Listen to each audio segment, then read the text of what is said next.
नमस्कार। आज मैं बात करने जा रही हूँ प्राचीन भारत में आश्रम व्यवस्था के विषय में।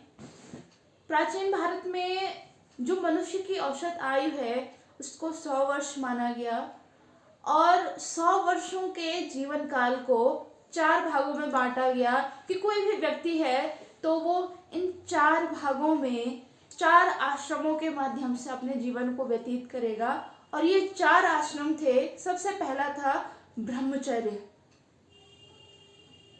दूसरा था गृहस्थ आश्रम, तीसरा वानप्रस्थ और चौथा था संन्यास आश्रम। तो इन 4 आश्रमों में व्यक्ति के जीवन को बांटा गया था। तो व्यक्ति के जन्म से लेकर के और 25 वर्ष तक की जो अवस्था थी उसको ब्रह्मचर्य में रखा गया कि कोई भी व्यक्ति है वो अपने जीवन के आरंभिक 25 वर्ष ब्रह्मचर्य आश्रम में व्यतीत करेगा। और इस ब्रह्मचर्य आश्रम में रह कर के व्यक्ति को अपना पठन पाठन करना होता था। अपनी जो इंद्रियां हैं उनको अपने वशीभूत करके अपने अध्ययन के आधार पर किसी भी व्यवसाय में कुशल होना पड़ता था। इसके बाद जो नेक्स्ट आश्रम था गृहस्थ आश्रम। तो ब्रह्मचर्य आश्रम में व्यक्ति ने जो भी अध्ययन अध्यापन किया है उसके बाद वो अपने लिए जो जीविका कमा रहा है उस जीविका को कमा करके वो गृहस्थ आश्रम में प्रवेश कैसे करेगा? विवाह करके। कोई भी व्यक्ति है विवाह के पश्चात वो अपनी घर गृहस्थी बसाता है। तो इस तरीके से व्यक्ति 25 वर्ष से 50 वर्ष तक की अवस्था में अपने गृहस्थ आश्रम में रहता था, विवाह करता था। और विवाह को संतान उत्पत्ति का एक मुख्य स्रोत माना गया है। तो विवाह के पश्चात अपने परिवार के लालन पालन के लिए व्यक्ति कार्य करता था, अपनी जिम्मेदारियों का निर्वहन करता था।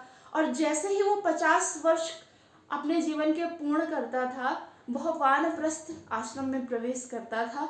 वानप्रस्थ यानी कि वन की ओर प्रस्थान।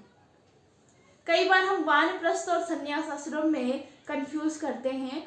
वानप्रस्थ का मतलब है गृहस्थ में रहते हुए अपने जिम्मेदारियों का निर्वहन करते हुए अध्यात्म की ओर अग्रसर होना। 50 वर्ष से 75 वर्ष की आयु तक व्यक्ति क्या करता था?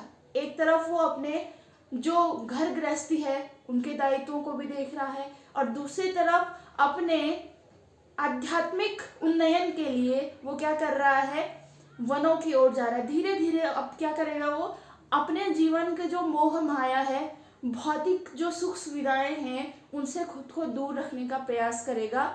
और जो अंतिम उसके जीवन का जो अंतिम पद था 75 से 100 वर्ष, क्योंकि औसत आयु 100 वर्ष मानी गई, तो उसके जीवन का जो अंतिम आश्रम था संन्यास आश्रम। 75 वर्ष पूर्ण होते ही व्यक्ति संन्यास ग्रहण कर लेता था। संन्यास का मतलब कि पूरा जो उसका घर गृहस्थी है, घरेलू जीवन है, उसको त्याग करके और एकदम एक साधु की तरह जीवन व्यतीत करना। और साधु का न तो परिवार होता है, न सगे संबंधी होते हैं, न भाई, न बच्चे, न बीवी। तो सबको छोड़ करके वो क्या करता था? संन्यास ले लेता था और पूरी तरीके से आध्यात्म में रम जाता था। और इसी तरीके से माना गया कि इन 4 आश्रमों को जो पूरी शिद्दत से इनको पूर्ण करता है तो उसे अंत में मोक्ष की प्राप्ति होती थी, ऐसा हिंदू धर्म ग्रंथों का मानना है। तो ये था प्राचीन भारत में आश्रम व्यवस्था। धन्यवाद।